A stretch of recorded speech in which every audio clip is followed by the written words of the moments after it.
Hello students, I am going to introduce you new book of NCERT of English. This is Purvi, textbook of English for grade 7. So be ready to understand chapter 1.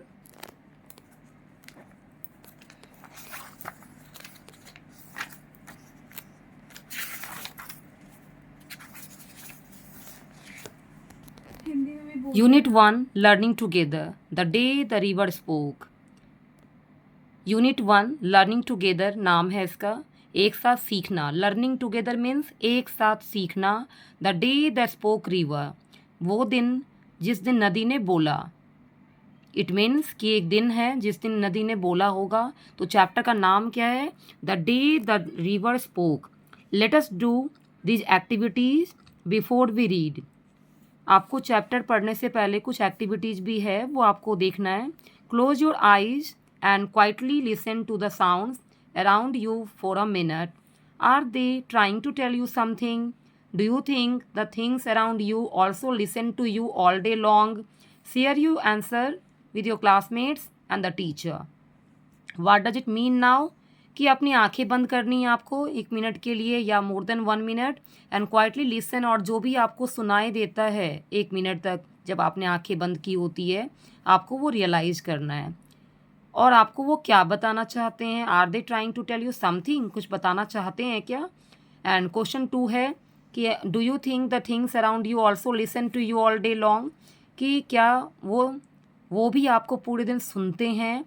आपको अपने answer को classmates और teacher के साथ share करना है. Second is Janvi was a bright young girl who lived with her parents and 3 brothers in a coastal village in India. Her parents worked on the farm. She had a dream. What could the dream be? How could she make her dream come true? What is your dream? What can you do to make your dream come true? Share your answers with your classmates and the teacher. Second is Janvi क्या है? एक bright बहुत ही अच्छी लड़की है जो अपने parents और 3 भाइयों के साथ तटीय गांव में रहती है. भारत के एक तटीय गांव में रहती है. हर parents worked on the farm, उसके माता पिता खेत में काम करते हैं. उसका एक सपना था. What could the dream be, ये आपको पता करना उसका सपना क्या था. How could she make her dream come true, उसने अपने सपने को कैसे सच किया. और आपका सपना क्या है? What can you do to make your dream come true, आप क्या करोगे अपने सपने को पूरा करने के लिए. आपको इन आंसर को क्या करना है? अपने क्लासमेट्स और टीचर के साथ शेयर करना है. Now start our chapter. This is the picture of the chapter. You can see a big bright tear splashed down her nose and another. एक बड़ी बूंद उसके नाक पे गिरी और एक दूसरा भी. A kingfisher swept down its wings, an arrow of blue in the sunlight. और एक किंगफिशर वहाँ पे नीचे कूदा एंड उसके जो विंग्स थे बिल्कुल वो सनलाइट में एक एरो की तरह दिख रहा था.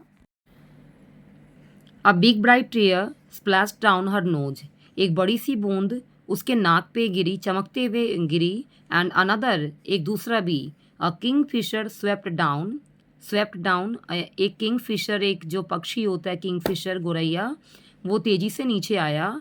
Its wings and arrow of blue in the sunlight, और उसके जो पंख हैं वो सूरज की रोशनी में बिल्कुल ब्लू तीर के तरह नज़र आ रहे थे. And a green lizard slither down to the river's edge, और एक ग्रीन कलर की जो लेजर्ड है वो slither down, moved by sliding from side to side, यानी कि धीरे धीरे रेंग कर वो नदी के किनारे पे पहुंची. टू बास्क इन द सन, यानी कि नदी में धूप सेक सूरज की रोशनी को लेने के लिए. यू कैन से धूप सेकने के लिए. तो क्या सीखा आपने अभी कि अचानक से बड़ी बूंदें आंसू के रूप में उसके नाक पे आती है और एक के बाद एक दूसरे आंसू भी आते हैं. और एक किंगफिशर है, एक पक्षी है जो नीचे तेज़ी से आता है, जिसके जो विंग्स हैं वो आपको बिल्कुल सनलाइट में ब्लू तीर के तरह दिख रहे थे. एंड तभी एक ग्रीन कलर की लेजर्ड भी रेंगते हुए आगे बढ़ती है नदी के किनारे धूप सेकने के लिए। There there said a sleepy murmuring voice, what's the matter. तभी एक आवाज़ आती है स्लो वॉइस में। Murmuring means speaking in a low voice. What's the matter, क्या बात है। Janvi was startled because she was sure she had been quite alone. Janvi चौंक जाती है। Janvi became surprised. Startled means surprise होना, क्योंकि उसे पता था कि वो बिल्कुल अकेली है। अलोन है, अलोन मीन्स अकेला होना। It couldn't have been the lizard, और ये लिजर्ड नहीं हो सकता। And the kingfisher was up in the thicket of bamboo eating the fish. It had caught, और जो किंग फिशर है वो भी यहाँ पे नहीं है, क्योंकि वो बांस के झुरमुट के बीच में जिस जिस मछली को उसने पकड़ा है उसे वो खा रहा है। थिकेट मीन्स क्या है बेटा? A dense group of bushes and trees. And this was such a sleepy voice. Uh, it had caught couldn't be the parrots. Okay.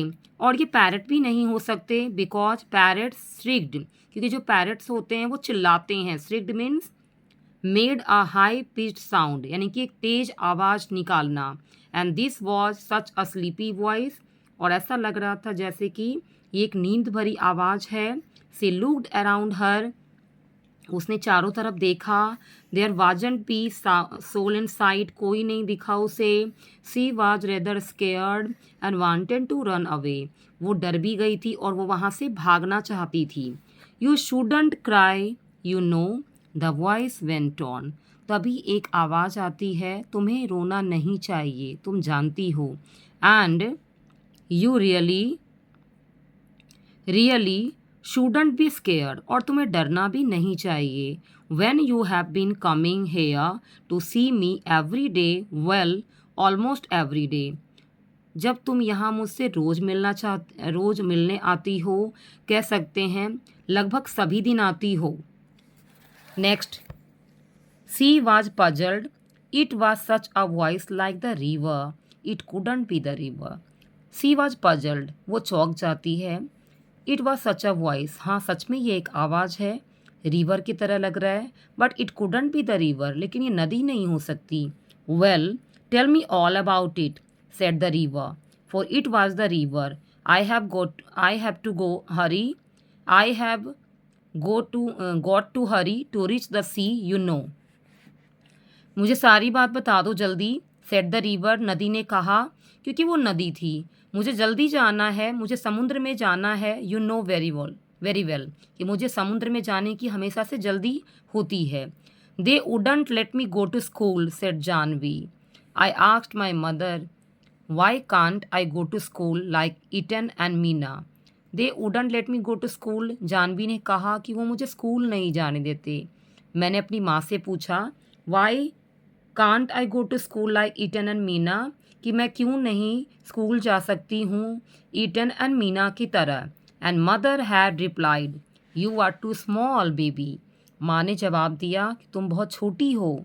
May be letter, हो सकता है बाद में जाना, हो सकता है बाद में भेजें हम। But when she was 5, little Ramu was born, and mother still said maybe next year, Janvi mind your little brother while I go to the fields. You are too small baby, बार बार माँ कहती है कि तुम बहुत छोटी हो, अगले साल जाना। बट वेन सी वॉज 5, लेकिन जब वो 5 साल की हो जाती है, जब छोटा रामू जन्म लेता है, माँ कहती है कि मदर स्टिल सेड, अभी तक माँ का यही कहना है कि मे बी नेक्स्ट ईयर, हो सकता है अगले साल जाओ। Janvi mind your little brother, अपने छोटे भाई का ध्यान रखो, जब हम लोग खेत में जाते हैं तो आपको छोटे भाई का ध्यान रखना है। नाउ सी वॉज नियरली 10, अब वो लगभग 10 साल की हो चुकी है। And minding little Apu who was the smallest, और अब वो किसका ध्यान रख रही है? सबसे छोटे भाई का, जिसका नाम अपू है। They don't want me they only, वो नहीं चाहते हैं और वो नहीं चाहती हैं। सी स्टॉप्ड विद आ सोब, सिसकते हुए रोते हुए वो रुक जाती है। I am scare to go to school and I am so old now, they will never let me go, but I want to go, I want to learn to read like Eaton and Meena. Janvi called her brother Eaton. Eaton means elder brother, but his real name was Gopi. I want to know why spiders are yellow in yellow flowers, why bamboo trees rustle, why the moon always comes from behind the hills, never the other way, why the baby fish in the filled water become frogs, why. Janvi कहती है कि मुझे school जाने से डर लगता है, मैं अब बड़ी भी हो गई हूँ, वो मुझे कभी स्कूल नहीं जाने देंगे, लेकिन मुझे जाना है। मुझे वहाँ जाकर ईटन और मीना की तरह सीखना है। जानवी अपने बड़े भाई को ईटन बुलाती है। ईटन का मतलब क्या होता है? बड़ा भाई। लेकिन उसका असली नाम क्या था? Gopi. I want to know, उसे ये जानना था why spiders are yellow in yellow flowers, कि स्पाइडर्स जो होते हैं वो येलो फ्लावर्स में येलो क्यों नजर आते हैं। वाई बम्बू ट्रीज रसल, क्यों बांस की जो झुरमुटे हैं वो क्या करते हैं? रसल मीन्स क्या है? Light sound made by leaves, वो एक आवाज़ क्रिएट करते हैं, एक साउंड क्रिएट करते हैं। And why the moon always comes from behind the hills, क्यों चांद हमेशा पहाड़ियों के पीछे से निकलता है। Never the other way, why the baby fish in the field water become frogs, क्यों कि नहीं चांद अलग रास्ते से आता है और जो बेबी फिश है वो फील्ड वाटर में जाकर फ्रॉग्स कैसे बन जाते हैं, ये उसे जानना था। स्टॉप सेड द रिवर, नदी ने कहा चुप हो जाओ। यू मेक मी ब्रीथलेस, तुम मुझे ब्रीथलेस बना रही हो, तुम मुझे सांस भी नहीं लेने देती हो। So many way I can tell you where the moon goes, मैं तुम्हें अलग अलग तरीकों से बता सकती हूँ कि मून कहाँ जाता है। The river said conspiratorially, it goes down towards the sea, I have seen it always takes the same way over the mountains and down to the sea like me. I can tell you, it means कि वो उसे बता सकती है कि moon कहाँ जाता है। द रिवर सेड, ये रिवर ने कहा कि ये बिल्कुल सीक्रेट है। कॉन्स्पिरेटरली का मतलब क्या है? Secretly. It goes down towards the sea, ये समुद्र की तरफ जाती है। आई हैव सीन, मैंने देखा है। और ये it always takes the same way over the mountains, और ये हमेशा एक ही रास्ता लेती है, माउंटेन्स के ऊपर से आती है। एंड डाउन टू द सी, और समुद्र की तरफ चली जाती है। Like me, that's all.